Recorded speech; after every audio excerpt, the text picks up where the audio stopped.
Welcome to Storyscapes. Today, we're slipping into something a little different, something stitched with the threads of the past and a glimmer of what might be. Hold on tight, we've got some magic in store for you. Lisa Khanya knew what she was about.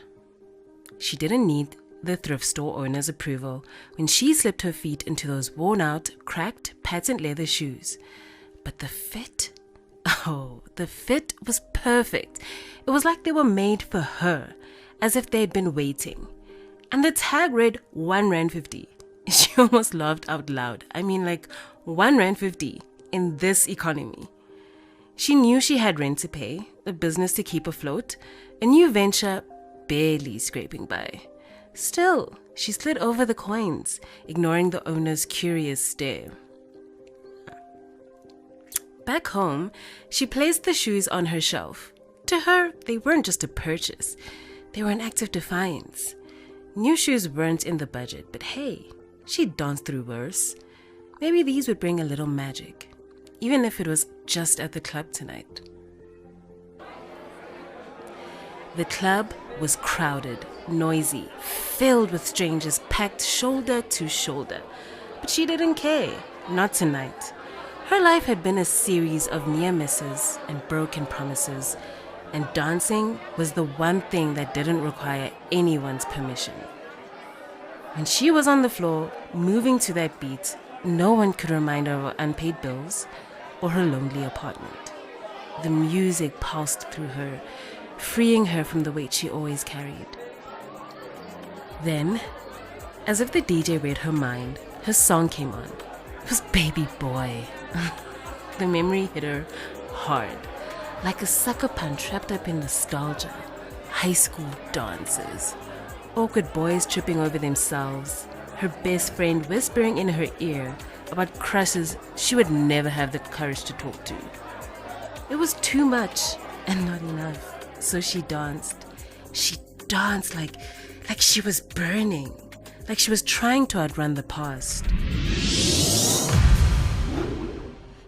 And then, suddenly, she was in grade 8 again, and it was painfully, horribly familiar. Her limbs felt too long, her hair too unruly. Braces gleamed whenever she tried to smile.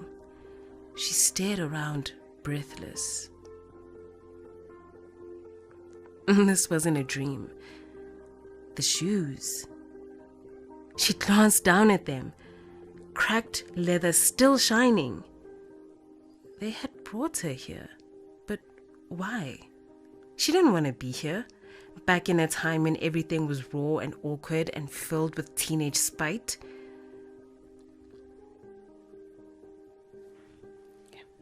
Her arch nemesis, Afrikaans teacher, Mrs. Van Wyk, was calling her name.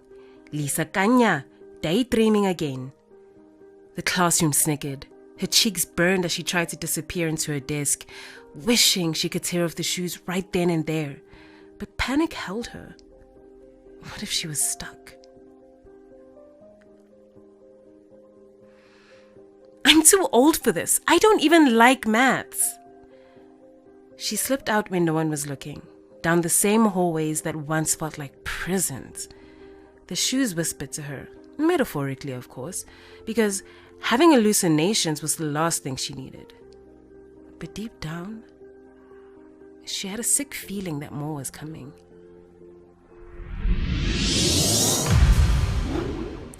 Now that she was back in her flat, in the present, she knew she should burn them or throw them out. But Lisa Khanya wasn't a quitter. She had a plan now, a real one. If the shoes could take her back to her past, then she would try again. Her mind went straight to her mother, her best friend, her rock, her lifeline. The night her mother died was like a cracked record playing over and over again in her head. Lisa Khanya had been too late. I can fix it, she told herself. I can get there in time. So back to the club she went. With fierce, focused eyes, she threw herself into the rhythm, willing the shoes to obey. She closed her eyes, picturing that hospital room, her mother's fading smile, the goodbye she never wanted. The music swelled and she danced harder, ignoring everyone staring around her. And then she was gone. She was 5, singing on a makeshift stage.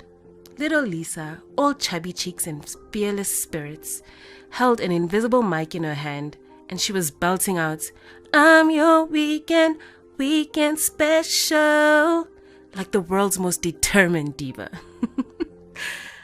And the crowd, stiff, boring family friends, looked horrified. But did she care? Not one bit.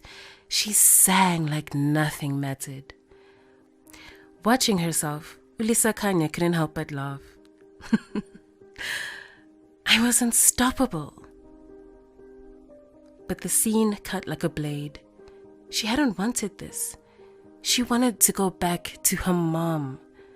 She tried to will herself back, to push her forward to her mother. But the shoes wouldn't listen. She stomped her feet. She screamed into the wind and found herself on a stiff bed, staring up at the ceiling. But this time she was old, tired, alone. The air felt heavy. She looked around, but no one was there. Her hands shook as she touched her face, the same shoes lying on the floor. This was her future? No friends, no family, alone on her deathbed. Just a forgotten woman waiting for something that never came.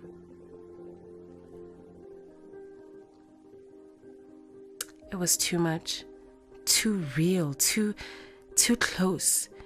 She wanted to scream, to rage against whatever cosmic joke had cursed these shoes.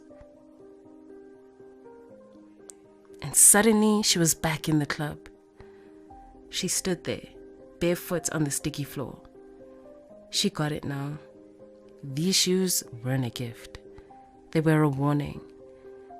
She could dance through time, but you can't really change the past.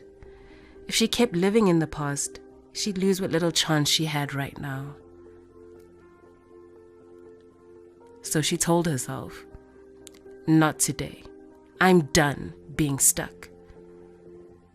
She left the club, shoes abandoned, ready to live on her own terms. Whatever time she had left, she would fight to make it count.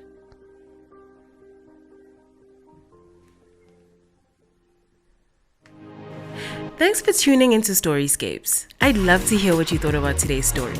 Please drop a comment and let's chat. If you enjoyed it, be sure to subscribe and share it with a friend. Please come back for our next adventure. Until then, keep imagining.